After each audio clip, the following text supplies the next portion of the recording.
Deals हो रहे हैं, बट इन्वेस्टर भी समझ पा रहा है कि इन्वेस्टर को बहुत एक्साइटमेंट दिखाई नहीं दे रहा था। सोच थोड़ा हम लोग को बदलना पड़ेगा। अब वो जमाना गया कि कैश बर्न का जमाना चला गया है। इन्वेस्टर अब आपका प्रॉफिटेबिलिटी देखते हैं। तो स्टार्टअप का सोच एक कंफ्यूज वाला सोच है। एमएसएमई वाले लोग है ना, बहुत थोड़ा क्या काफी कुछ कंजर्वेटिव, आपका बेटा ही चलाएगा, don't try to influence your kids. Delhi का वहाँ मारवाड़ी नहीं बोला जाता, दिल्ली को वहाँ बोलते हैं बनिया, और बनिया के ऊपर बोलते हैं लाला।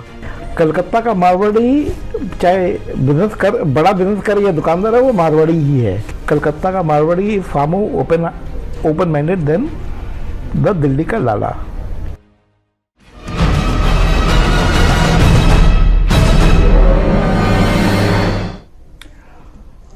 I am in Calcutta, meeting up Sunil Goenka, a startup and MSME mentor, who thinks that Calcutta startup founders have really lost their way and way behind Delhi and Bangalore.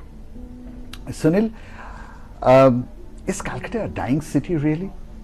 Not at all. First of all, Kolkata is very vibrant. It is a misconception that Kolkata is a dying city. It is vibrant, growing, and will grow. Of course, to an extent, you're right. It has lost out. It is not lost out. It is little behind the other cities. The investment community and the startup community is being little behind understanding the mechanisms of the ecosystem, but catching up very fast. इसका कारण क्या है?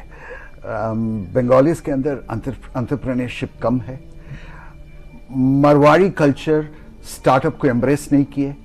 क्या reason है कि कलकत्ता में startup ecosystem बढ़े ही नहीं? It is a perception, it's a misperception that Bengali नहीं है, मारवाड़ी ऐसे है, ऐसा कुछ नहीं है। स्टार्टअप बनी क्यों नहीं? आप मुझे बता सकते हैं 10 टॉप स्टार्टअप्स इन कलकत्ता? बता सकते हैं यहां से कोई यूनिकॉर्न हो? यूनिकॉर्न तो हम लोग वाओ मोमो को देख ही रहे हैं। आप एक छोड़ दीजिए ना, वो भी जाके दिल्ली बस गए। कलकत्ता में स्टार्टअप इकोसिस्टम है ही नहीं। अगर कुछ है तो छोटे छोटे रेस्टोरेंट, F&B इंडस्ट्री में छोटे छोटे रेस्टोरेंट बना रहे, उसको खुद को स्टार्टअप कह रहे। स्टार्टअप इनोवेशन लेड होती है, वो कहाँ है? इनोवेट हो रहे हैं, टेक्नोलॉजी टेक कंपनीज जो ग्रो कर रही हैं, they are doing very well. मैंने ढूंढ के आया आपसे मिलने का पहले। हाँ। मेरा मन में ये सवाल बहुत समय से चल रहा है और इसीलिए मैं आपको मिल रहा हूं। आप एक स्टार्टअप मेंटर हो, क्यों नहीं इस शहर में बैंगलोर, बॉम्बे या दिल्ली जैसे स्टार्टअप्स है, और जो छोटे शहर का स्टार्टअप फाउंडर्स है वो भी दिल्ली चले जाते हैं? देखिए, वो सही बात है, टू एन एक्सटेंट बहुत अभी भी वो प्रेवलेंट है। प्रॉब्ली सोच थोड़ा हम लोग को बदलना पड़ेगा। और वो क्या सोच बदलना? सोच है कि देखिए, यहाँ पर है ना, एक बहुत डिफाइंड गोल नहीं है क्या करना है। जैसे एज ए मेंटर भी हम लोग अभी लोग बोलो कि यू टू हैव डिफाइंड गोल। यहाँ पर क्या होता है, the first thing they all come with a pre concept notion कि हम फंड्स, उन लोग सबका एक ही कि भाई हमको फंड्स देना है। फंड्स किस लिए चाहिए, कैसे डिप्लॉय होगा, क्या प्रॉफिटेबिलिटी है। अब वो जमाना गया कि कैश बर्न का जमाना चला गया है। इन्वेस्टर्स अब आपका प्रॉफिटेबिलिटी देखते हैं, आपको रिटर्न क्या मिलता है। सब XXX मतलब 3x 4x 2x देखते हैं। जो होता है कि इन्वेस्टमेंट का कब उनका इन्वेस्टमेंट बढ़ेगा। तो वो परसेप्शन चेंज करना स्टार्टअप एंटरप्रेन्योर्स के लिए बहुत जरूरी है, जो हम करवा रहे हैं। अगर मैं ये कहूं हाँ। कि यहाँ इन्वेस्टर है ही नहीं इस शहर में, नहीं है। अगर इन्वेस्टर ना हो तो इकोसिस्टम बनती नहीं है। अगर किसी के पास टैलेंट है भी, मैं किसी को जानता हूं जो कलकत्ता से चल के दिल्ली में बसे है, ये सोच के कि यहां तो स्टार्टअप बनाए नहीं जा सकते क्योंकि इन्वेस्टर है नहीं। देखिए, मैं आपको बोलूँगा इन्वेस्टर है, इन्वेस्टर इनक्यूबेटर्स भी बहुत है। सबसे बड़ा प्रॉब्लम क्या था जो अभी तक हुआ था कि यहाँ के investors way more interested in funding non Kolkata startups. अब ये देखिए, इन्वेस्टर अगर है भी हाँ। तो वो अपना शहर का टैलेंट को विश्वास नहीं करते, वो सोचते हैं कि बाहर को करूं क्योंकि वो ज्यादा प्रोफेशनल फाउंडर्स है। तो इसका इलाज क्या है? डॉट एंड क्विक बोल के एक कंपनी है जो 200 करोड़ में नाइका खरीद लिया है, कलकत्ता के स्टार्टअप है। तो ऐसे डील्स हो रहे हैं, बट इन्वेस्टर भी समझ पा रहा है कि इन्वेस्टर को बहुत एक्साइटमेंट दिखाई नहीं दे रहा था, बट आस्ते आस्ते वो एज मेंटर्स बहुत अच्छे अच्छे मेंटर्स भी आ गए। रवि रंजन है, अब शार्क टैंक वाला जो क्यूरेटर है कलकत्ता से ही है।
सुनील जी, बड़ा इंटरेस्टिंग प्रोफाइल में आप है। आप एमएसएमई और स्टार्टअप दोनों फाउंडर से या दोनों ओनर से मिलते हैं।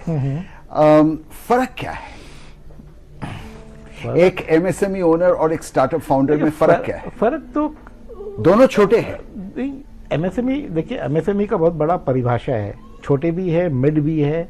एमएसएमई यानी माइक्रो, स्मॉल, मीडियम, तो उसमें 3 अलग अलग पहलू आ जाते हैं। स्टार्टअप है जो बस स्टार्टअप में, आपको स्टार्टअप का सोच एक कंफ्यूज वाला सोच है।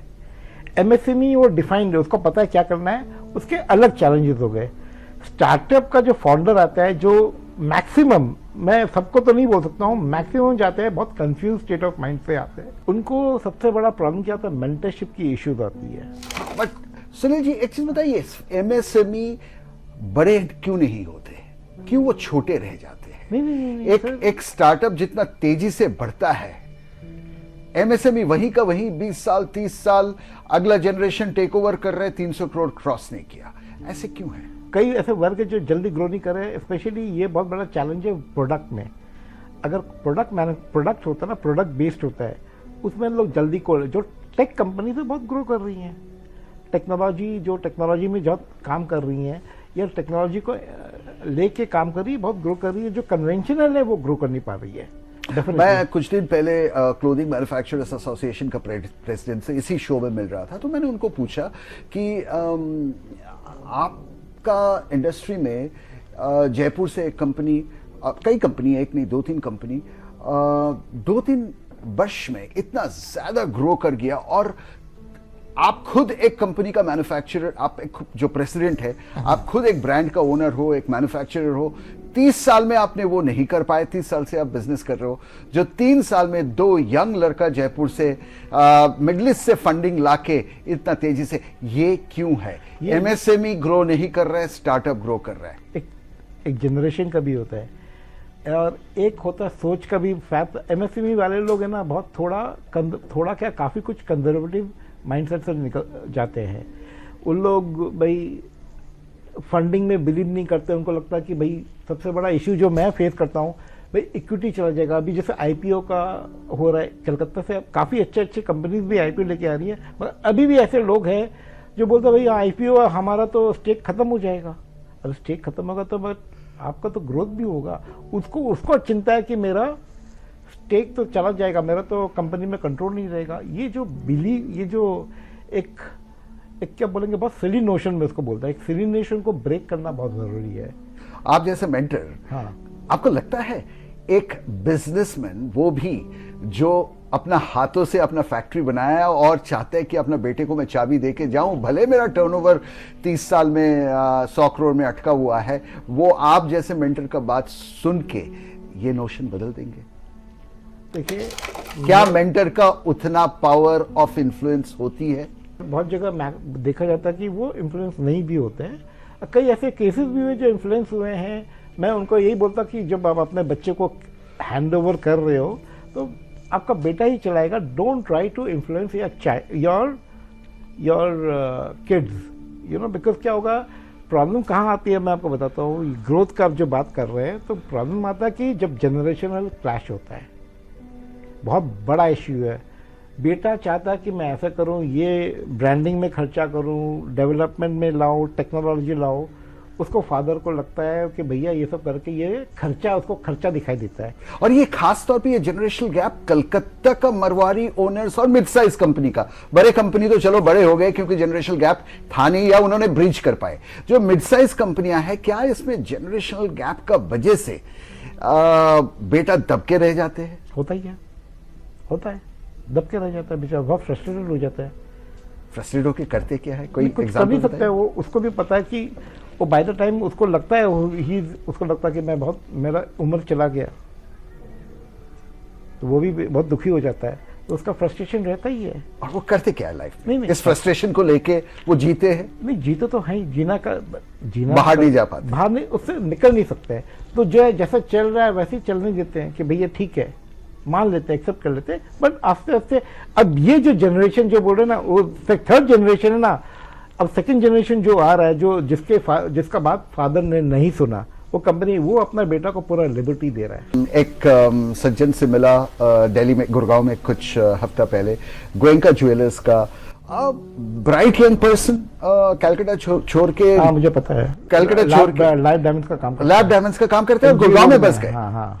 अब वो कलकत्ता छोड़ के गोयनका ज्वेलर्स का सेकंड जनरेशन गुड़गांव में बस गए. गुड़गांव का D2C कोहर्ट में जा रहे, इन्वेस्टर्स ढूंढ रहे. ये माहौल कलकत्ता में क्यों नहीं? उसको माहौल कलकत्ता में भी खोजा था, शायद मिला नहीं होगा या कन्विंस नहीं कर पाया, तभी गया है. बट अच्छा, प्रॉब्लम ये भी होता है ना, कलकत्ता में रहते ना, इनका बहुत बहुत कंजर्वेटिव सोच रहता है. उनको ना ईगो इश्यूज रहती है कि मैं क्यों जाऊं. जब बाहर में जाता हूँ वो ईगो उसका ब्रेक कर जाता है. जब मुंबई जाता है, मैं बहुत जिनको जानता हूँ जो कलकत्ता से निकल के मुंबई गए हैं, उनका ईगो टूट जाता है. यहाँ पर उसको एक फॉल्स ईगो रहता है, may be because of the kind of circle he has grown up in. उसको लगता है मैं अपना, ऐसे मैं किसी को अप्रोच क्यों करूं, which is not wrong, nothing wrong in that, but उसका है. और जब बॉम्बे जाता है उसको लगता है कि भैया मुझे तो यहाँ पर मैं स्ट्रगल नहीं करूंगा तो मुझे तो कोई पहचानता नहीं है, मुझे तो जाना ही पड़ेगा.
सुनील जी, मारवाड़ी हो?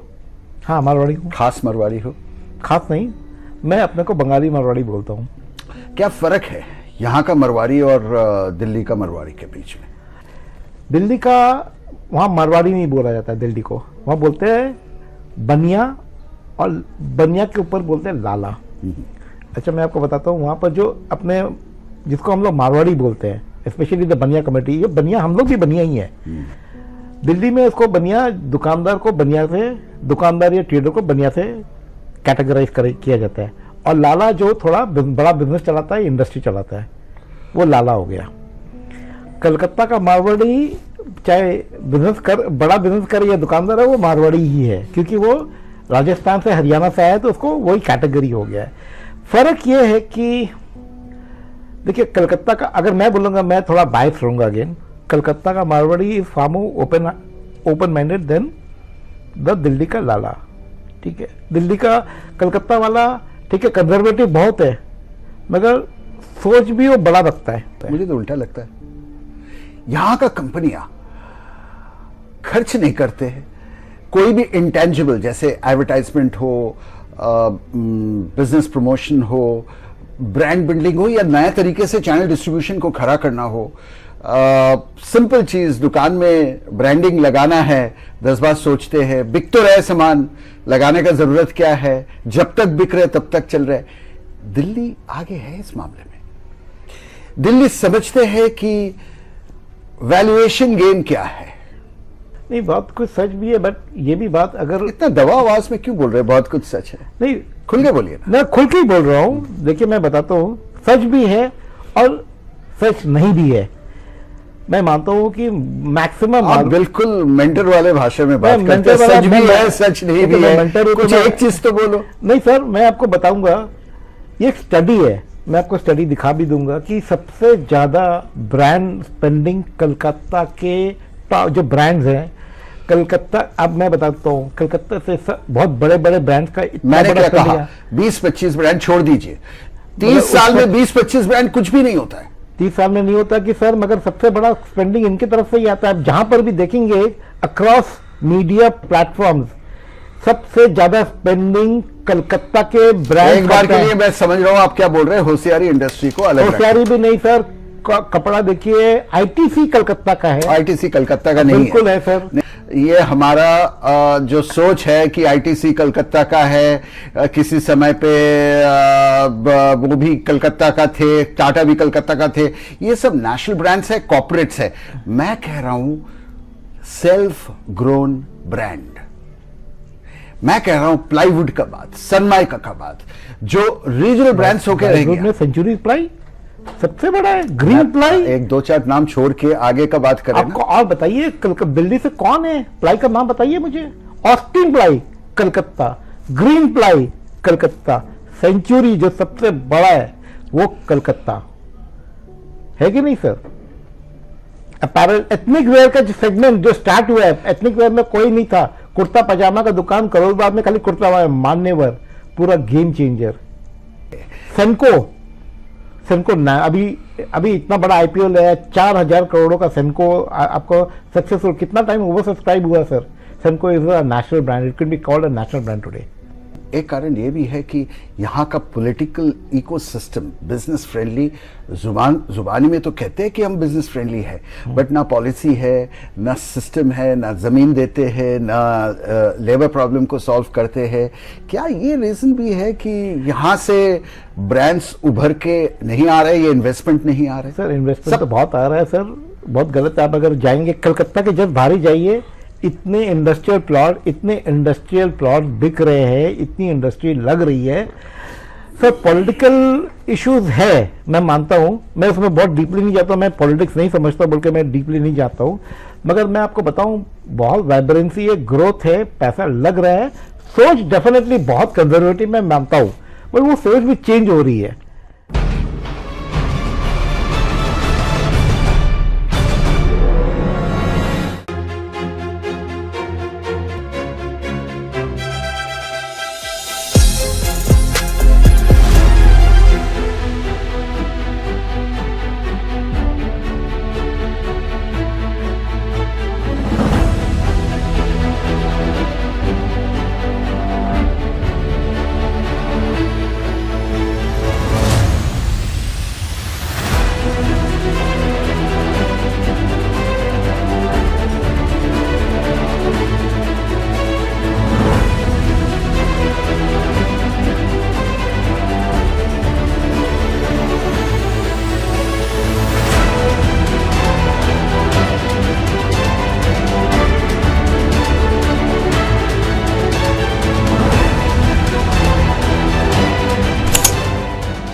एक नया दौर शुरू हुआ है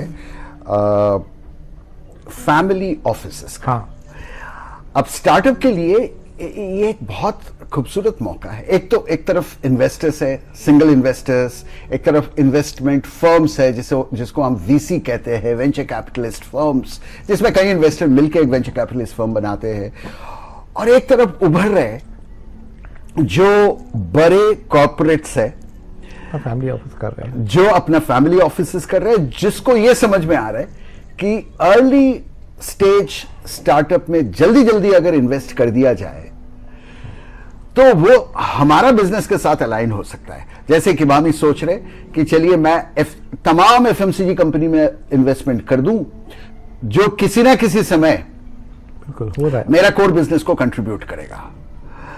ये फैमिली ऑफिसेस कैलकाटा में कैसे शेप ले रहे हैं? शेप ले रहे हैं सर। जैसे अभी रिसेंटली मुझे पता चला कि दीपक जी है, दीपक जलान अपने लिंक पेंस वाले, वो भी अपना फैमिली ऑफिस कर रहे हैं एंड इन लोग फैमिली ऑफिस पाक कर रहे हैं। मगर एक बात आपको मैं बताता हूँ, I know a very close friend of mine, Ajay Arora is a very renowned family office expert. वो सिंगापुर से चलाते हैं, बहुत बड़े इंटरनेशनल फर्म्स के करते हैं। तो मैं उनसे बात किया था फैमिली ऑफिस को लेके, जो आप जिक्र किए, ये बोले कि Sunil ji it's a myth कि family offices are meant only for investment. इन लोग पूरा अपना बिजनेस को रिस्ट्रक्चर, इसका इनहेरिटेंस, इसका फ्यूचर ग्रोथ, इसको लेके प्लान करते हैं। तो उसमें एक इन्वेस्टमेंट भी is also one part of it. Not in लोग खाली अपना रुपया कॉर्पस लेके लगाने वाला काम नहीं करते हैं। और सबसे बड़ा बात करते हैं इन लोग स्टार्टअप में करते हैं, but they also look at the valuation of the company. अगर एमएसएमई भी है या कोई बड़ा कंपनी में है जहां पर इनको ग्रोथ दिखाई दे, they look at the growth. एक बहुत बड़ा कॉन्ट्रडिक्शन है सुनील जी। हाँ। जो सक्सेसफुल मरवारी बिजनेसमैन है, क्यों मैं ये तमाम चीजें एक जगह पे एक थाली पे ला रहा हूं, क्योंकि मरवारी कभी लॉस खा के बिजनेस नहीं करते, ये उनका उसूल नहीं है, राइट। हर महीने का हिसाब वो मिला लेते हैं और इसलिए मरवारी बिजनेस इतना स्टेबल है और कम्युनिटी 50 साल में इतना ग्रो किया है, राइट। धीरे ग्रो करते हैं, बहुत धीरे, बट स्टेबल। फाइनेंशियली कभी हम नहीं सुनते हैं कि कोई मरवारी कंपनी डूब जा रहे है। स्टार्टअप का दुनिया अलग है। वहां जब तक आप दाव नहीं खेलेंगे और मोटे दाव नहीं खेलेंगे, जब तक आप पैसा डुबाने के लिए पैसा नहीं डालेंगे, 10 में से वो 2 कंपनियां आपको रिटर्न दे जाती है, 8 कंपनी में आप फेल हो जाता है, आपका पैसा डूबता है। क्या ये सोच मरवारी ओन्ड, कैश रिच, जिनके पास खूब पैसे, फैमिली ऑफिसेस, ये गेम खेल सकता है? पहले बात तो मैं आपको बताता हूँ, जो स्टार्टअप में भी मारवाड़ी लोग बहुत इन्वॉल्व है, जो अभी नया जनरेशन आ रहा है। मैं बोल रहा हूं ये गेम खेल सकता है, हाई रिस्क गेम, जो उनका उसूल में नहीं है, उनका तौर तरीका नहीं था 40 साल से, वैसे समझ जाते हैं तो खेलते हैं, ऐसे बात नहीं है। और डूबता भी है पैसा, but it is a part of, I guess part of your business thing अभी हो रहा है। और ऐसे बात आप जो बोले कि मारवाड़ी का पैसा डूबता नहीं, डूबता है। One decision goes wrong and you see a lot of companies are now running at losses. Investors have, माने company promoters have gone broke. आप पेपर खोल के देखिए, गूगल सर्च कीजिए, इतनी कंपनी मारवाड़ी की है। ऐसी बात नहीं है, क्योंकि रिस्क तो ले रहे हैं।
स्टार्टअप का नंबर्स बढ़ रहे हैं, एमएसएमई का मैनेजमेंट जैसे आपने कहा मॉडर्नाइज हो रहे हैं, समझ रहे कि हमें प्रोफेशनल मैनेजमेंट लानी है, और इसके साथ धंधा बढ़ रहा है बिजनेस मैनेजमेंट गुरुज का। ढेर सारे लोग मैं देख रहा हूं भर भर के व्हाट्सएप नहीं, फेसबुक में, लिंक्डइन में अपना ऐड डालते रहते, 99 रुपीज का सेशन है। कौन इन लोग? मतलब आप भी उसमें है क्या? बिल्कुल नहीं हो। मतलब ये धंधा है मैनेजमेंट गुरु का?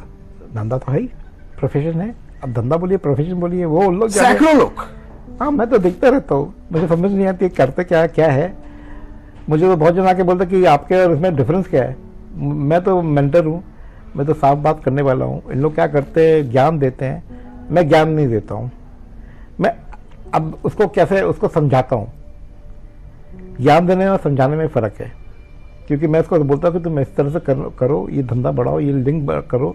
ये सारे लोग बिजनेस कोचेस के पास जा रहे हैं, और अब रीत ये चालू हुआ है, स्टार्टअप्स को भी लगता है जब तक मेरे पास बिजनेस कोच ना हो तब तक मैं बड़ा नहीं हो पाऊंगा। क्या सिखाते हैं एक मेंटर या बिजनेस कोच? मेंटर बात तो मैं आपको बता दिया, हम तो एक ही बात बताते हैं कि भाई अपने दिशा सही तरह से रखो, लोगों से मिलाते हैं। हमारा मेंटर का काम होता है उनको लोगों तक पहुंचाना। इन्वेस्टर हो, उनका स्टेक होल्डर हो, जो मेन की स्टेक होल्डर होता है, एम्प्लॉयज, कस्टमर्स, इनके साथ उनका इंटरैक्टिव करवाना, उनको गाइड करना कैसे काम हो सकते हैं। लोग, मुझे जो लगता है, मेरा जो फीलिंग है, लोग ज्ञान देते हैं, फिलोसफिकल है, तुम सुबह उठ के टाइम से काम करो, वो जो हम वो ज्ञान नहीं देते। हम तो सीधा बोलते हैं तुमको किससे क्या मिलाना है, क्या करना है, उसमें एडवाइस करते हैं। अपने तुम्हारे प्रोडक्शन में क्या प्रॉब्लम हो रहा है, या तुम्हारे फ्लो, अगर तुम अपने प्रोडक्ट को किस तरह से ज़्यादा सुधार सकते हो। एक मेंटर सेशन में, हम मेंटर में कोई 50 जन का सेशन नहीं करते, या तो करते हैं तो एक बहुत सिंपल सा ऑर्गेनिक है, हमको कोई बुला के करता है। बिजनेस कोच का काम क्या होता है, वो बड़े बड़े जगह में जाके वो ज्ञान देते हैं कि आप इस तरह का काम करो, इस तरह का फॉलो करो रूल्स, सुबह उठो, एक्सरसाइज करवाते हैं, जो मैं देखता रहता हूँ। क्योंकि मैं खुद ये बिजनेस कोच वाले फिलॉसफी में बिलीव नहीं करता हूँ, तो मैं उसमें बहुत ज़्यादा दिमाग नहीं लगाता हूँ।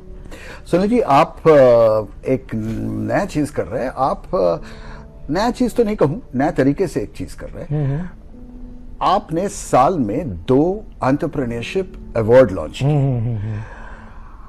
अब इसका एक जो छवि है अवार्ड्स का लोगों का मन में है कि भाई पैसा देके अवार्ड्स मिल जाती है, एटलीस्ट जितना मैं लोगों को, क्योंकि truly authentic awards entrepreneurship industry में इंडिया में है ही नहीं।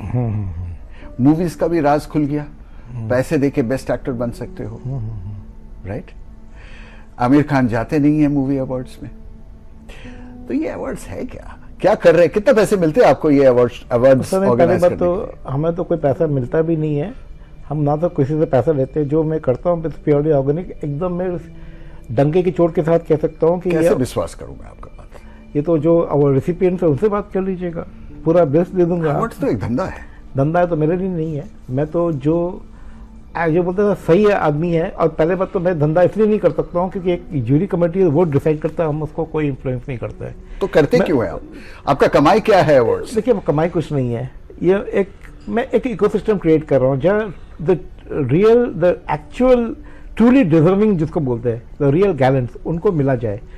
क्योंकि जो रियल गैलेंट्स होते हैं, जो रियल आदमी होते हैं, वो अवार्ड्स के पीछे वो कभी इस तरह का अवार्ड देना नहीं चाहते हैं। देखिए, कई ऐसे पब्लिकेशन जो करती हैं वो अवार्ड्स के नाम से ब्रांडिंग करती है आपकी। मैं उसमें उन लोग आपको मैं क्लियरली बोलता कि भाई हम ब्रांड, आपका ब्रांडिंग एक्सरसाइज कर रहे हैं, हम आपको एक ट्रॉफी दे रहे हैं, सब कुछ दे रहे हैं, but it is purely branding exercise. आप हमारे प्लेटफॉर्म में रहोगे तो इसका मतलब मेन स्ट्रीम मीडिया जो भी करते हैं, वो टीवी हो या प्रिंट हो, वो अपना ब्रांडिंग के लिए अवार्ड्स करते हैं। हाँ, ब्रांडिंग के लिए। और कुछ लोग पैसे लेके करते हैं ताकि वो अवार्ड से उनके लिए कमाई है। आपके लिए क्या है? मेरे लिए कमाई नहीं है, मेरे लिए एक पैशन है। आप सोशल वर्कर तो नहीं हो? सोशल वर्कर बिल्कुल नहीं हो, बट मैं तो एक बिजनेसमैन हूँ ना। मैं बिजनेसमैन तो कमाई के लिए अवार्ड्स करता हूँ, मगर क्रेडिबिलिटी भी तो एक बहुत बड़ी इंपॉर्टेंट चीज होती है ना। खाली कमाई तो नहीं होती, कमाई तो लॉन्ग टर्म अगर देखेंगे, credibility matters lot in the long run. Businessman के लिए हम बोलते हैं ना, you are credible, you are visible, तो ये क्रेडिबिलिटी है। सुनील जी, मैं चुपके चुपके से आके ये कहता हूँ, सुनील जी कितना पैसा चाहिए मेरे को इस बार का एंटरप्रेन्योरशिप ऑफ द ईयर का अवार्ड दिलवा दीजिए। मैं तो नहीं, मेरा मैं बहुत तो दूंगा नहीं, और मुझे सबको पता है मेरे क्लोज फ्रेंड्स को नहीं मिले मेरे award, they were very levied with me, but I said कि नहीं मिला। जूरी को, जूरी जो करता है वो मेरा सबसे बड़ा जो जूरी है, उनको पता है, क्योंकि वो जो लिस्ट दे दी है हमको, उसी के बेसिस में हम उनको सबको अवार्ड बुला के दे दिए। और मेरे अवार्ड में तो ऐसे लोग आए जिनको मैं जानता नहीं हूँ, उसके बाद भी नहीं जानता हूँ, अवार्ड आए ले गए, मैं उनसे कभी टच में भी नहीं हूँ, क्योंकि उनको ये फील नहीं होना चाहिए कि मैं उसके बाद उनसे टच करूंगा कि भैया ये अवार्ड हमको दिलाया था अपना बेनिफिट। चलिए, आप मुझे अवार्ड नहीं दिलाएंगे, जूरी तो बनाएंगे?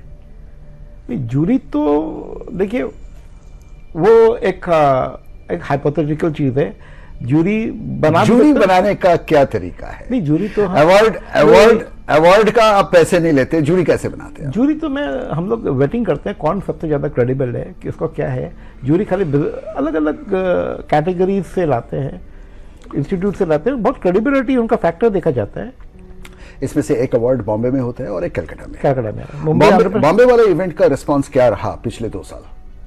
देखिए, हमें ना, आपको मैं एक बात बताता हूँ, हमें ना, बिकॉज हम तो कोई ये तो है नहीं कि फंड लेके बहुत राजमाटाइज, मेरा अवार्ड कोई राजमाटाइज नहीं होता है, और ना मैं बहुत पब्लिसिटी करता हूँ, क्योंकि हमारे पास बजट का कंस्ट्रेंट होता है। रिस्पांस बहुत अच्छा है। लोग जो अवार्डीज है उनको तो उन लोग समझ ही नहीं सके थे कि भाई ऐसा भी अवार्ड होता है। रिस्पांस देखा जाए तो कोई बहुत बड़ा कुछ नहीं है, बट वो क्रेडिबिलिटी एस्टैब्लिश होने लग गया है।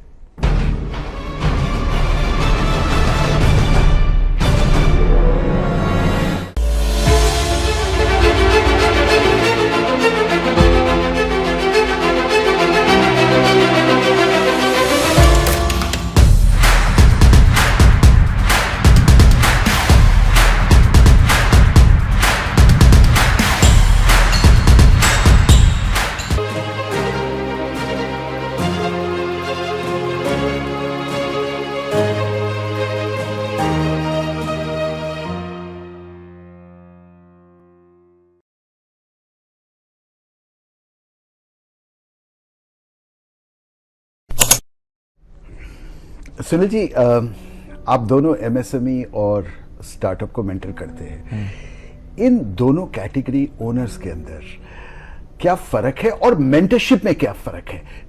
3 गोल्डन रूल्स। बहुत फर्क है। स्टार्टअप में प्रॉब्लम क्या है कि एंटरप्रेन्योर जो है वो हमेशा कंफ्यूज रहता है, उसको खुद को नहीं पता वो करना क्या चाहता है। तो मेंटरशिप, मुझे तो मेंटर ले लेता है, मगर वो उसको सबसे ज्यादा इतना कंफ्यूज रहता है कि वो मुझे बिलीव करने के लिए तैयार ही नहीं होता है। उसको हमेशा सोचता है कि मैं मेंटर तो बना दिया हूं, मगर ये मुझे सही गाइडेंस दे रहा है कि नहीं। वो हमेशा मुझको डाउट करता है, उसको डाउट बहुत रहता है, हर चीज में डाउट रहता है। उसको लगता है ये आदमी दुश्मन ना बन जाए, ये मेरा गेम ना बचा दे। तो मेरा ये सबसे मेरा शुभचिंतक का जो हम लोग बोलते हैं, तो एसएमई जो है एक एस्टैब्लिश्ड है, चाहे छोटा हो कुछ भी हो, उसको पता है उसको गोल्स क्या है, तो उसको समझता है। उसमें भी बहुत चैलेंजेस हैं। पैसे कौन ज्यादा देता है आपको? पैसा मुझे, देखिए मैं वो तो मैं अगर सही पूछेगा तो एमएसएमई में मेरा डेफिनेटली स्टार्टअप से ज्यादा एमएसएमई। स्टार्टअप के पास तो फंडिंग का इश्यू रहता है, मगर करते हैं कि हम लोग भी रिस्क लेते हैं, हमारा भी रिस्क लेने का बहुत जरूरी है। आप कलकत्ता छोड़ के दिल्ली आके स्टार्टअप मेंटरिंग करना चाहेंगे? देखिए, मैं आपको बताता हूँ, कलकत्ता तो छोड़ के जाऊंगा नहीं। कलकत्ता में मुझे लगता है कलकत्ता में ऐसे होगा। दिल्ली का जो समझ आता है ना, दिल्ली एक, मुझे लगता है कि दिल्ली वाला ना बहुत अपने को बहुत कुछ समझता है। वो सोचता है कि मैं सब कुछ जानता हूँ, उसको लगता है कि मैं ही जुगाड़ कर दूंगा। He thinks that he knows everything. तो मुझे दिल्ली के आदमी से, मैंने दिल्ली के entrepreneurs, although they are fantastic people, but उनसे ना मेरा कहीं ना कहीं वो वेवलेंथ नहीं मैच करता है। तो मेरा इश्यूज है। मैं दिल्ली के एंटरप्रेन्योर से बात भी किया हूँ, बहुत बात किया हूँ, मगर मेरा उनके साथ वो समझ नहीं बैठी या कुछ वेवलेंथ मैच नहीं किया। तो उसको लगता है कि भैया गोयनका जी आप तो कुछ जानते नहीं हो, मैं ही सब जानता हूँ। तो मुझे बोलता है जब तुम सब जानते हो तो मेरा वहाँ काम ही क्या है।